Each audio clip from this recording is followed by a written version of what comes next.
जो है उनका फॉलोअर अनुयायी बढ़ा और क्रांति में हिस्सा लेने लगे।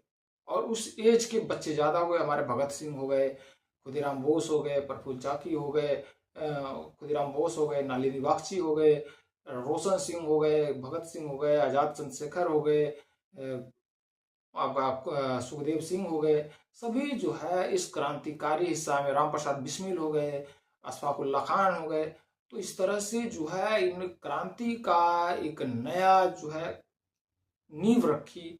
राष्ट्रवाद क्रांति का जो अग्रेसिव ही था, नर्मदल नहीं था, एग्रेसिव था।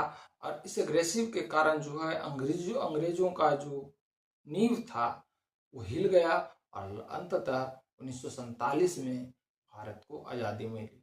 ऐसा नहीं है कि चरखे से ही आज़ादी मिली, इसके लिए आज़ादी के लिए हजारों लाखों जो है हमारे क्रांतिकारी इस आंदोलन का हिस्सा बने और अपने प्राणों की आहुति बिना किसी ईर्ष्या, बिना किसी द्वेष, बिना किसी का जो है लोभ के प्रलोभन के अपने प्राणों की आहुति दे दी।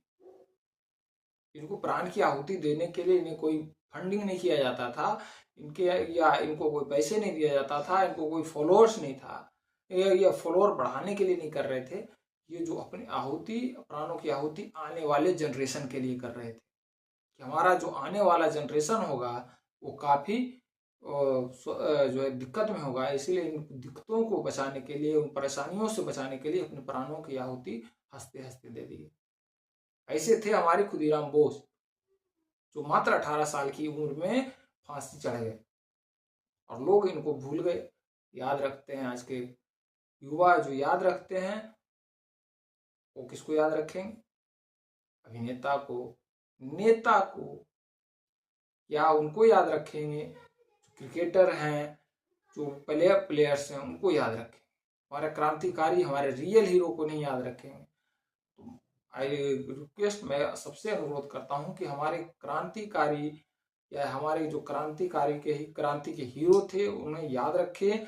आने वाले समय में अपने बच्चों को बताएं, या अपने बच्चों को बताएं ताकि वो भी अपने बच्चों को बताएं, और उनका जो योगदान रहा उनके योगदान को भी बताएं कि इस तरह से अपने प्राणों की आहुति, जब छोटा सा चोट लगता है ना तो दर्द होता है, लेकिन प्राणों की आहुति देने के लिए भी वो दर्द को झेल गए, प्राणों की आहुति दे गए और उस दर्द को भी झेल गए। तो उसको बताएं अपने बच्चों को, उनको क्रांतिकारियों को, जीवंत को बताएं, उनके जीवंत को जिए, उनके लाइफ स्टाइल को जिए, जीने की कोशिश करें, तभी हम उसको याद रख पाएंगे।